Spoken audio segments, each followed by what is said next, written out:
Hey Rebel Rouser, I'm Alan Voivod, and this is Star Wars 7x7. So, 1 for 2 it seems. My big prediction with the Clone Wars panel was correct, that there were going to be new episodes. My prediction for the publishing panel, that we would get a tie-in novel to Star Wars Resistance, well, no, that one didn't pan out. But, you know, you miss 100% of the shots you don't take, so I'd say batting 500 is pretty darn good, as I mix hockey and baseball metaphors there for you.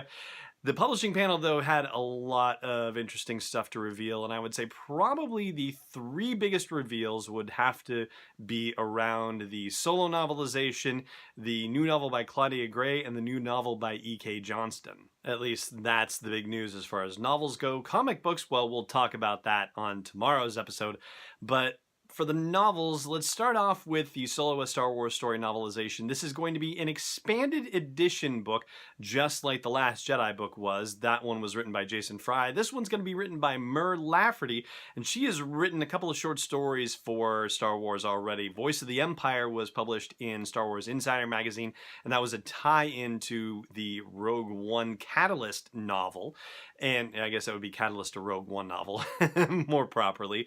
And she also wrote a story called Not for Nothing, which was in the From a Certain Point of View collection of the 40 years of Star Wars and the 40 short stories that told the Star Wars story from other characters' point of view. It was on the modal nodes, that story was. And so she's going to be the one who's writing the solo novelization. It's going to have scenes that did not appear in the movie, as in deleted scenes, and also alternate scenes that were considered in early drafts of the screenplay. Some of that stuff is being brought into the mix as well, so it's going to be a good fun ride, I would say. Then in February of 2019, I should actually backtrack and say Mur Lafferty's solo adaptation comes out in September of this year.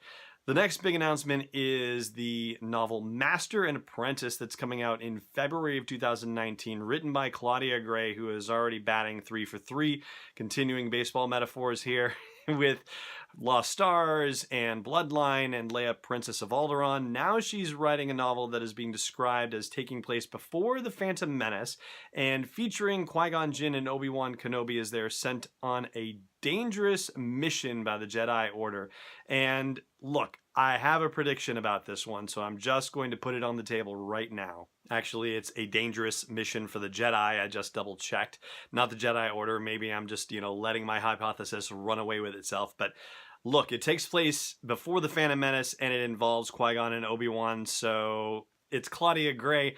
My money is on it being about the Mandalorian Civil War and about the year that they spent on the run with the Duchess Satine, trying to keep her safe as the Mandalorian Civil War erupted, and she was trying to get the Mandalorians to be more peaceful and make a break with their brutal past, and was a part of the new Mandalorian movement. So unfortunately that didn't go over well with the old Mandalorians, and they sent bounty hunters after her, etc., etc., etc. Anyway, if there is anyone who can write a story where we will see the developing feelings between the Duchess Satine and Obi-Wan Kenobi and how tragically that's going to end up, well, Claudia Gray is probably the #1 choice for that particular task. And then the last novel that was announced at San Diego Comic-Con, the last big novel of note, is called Queen's Shadow, and it's written by E.K. Johnston, who is the author of the excellent Ahsoka novel. Queen's Shadow is coming in March of 2019, and it focuses on Padme Amidala. Padme is getting more visibility right now in Star Wars canon. She's showing up in the Thrawn Alliances novel. She's going to get her own novel here. I think this is a really very cool development. And the deal with Queen's Shadow is that it takes place, based on the description, about 2 years prior to the events of Attack of the Clones, so that would be 8 years after the Phantom Menace. So if you really want a year, that would be 24 years before the Battle of Yavin and 5 years before Empire Day, when Palpatine overthrows everyone and implements Order 66 and all that. So does that place it in the timeline well enough for you? It's basically at the end of Padme's term as queen, and she is asked to at least stay on as a senator and continue to represent Naboo to the galaxy.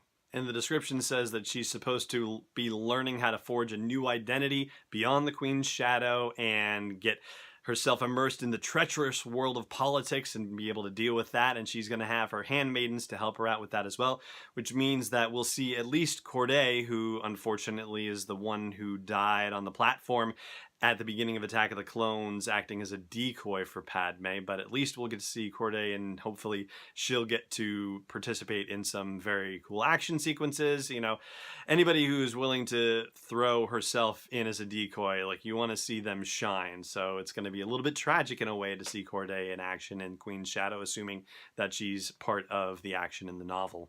And that's going to do it for the major novel announcements for the publishing panel at San Diego Comic-Con. And I'm going to link to the post at StarWars.com that has all of the publishing announcements, and we'll talk about the big comic announcements on tomorrow's episode. For now, though, that's going to do it.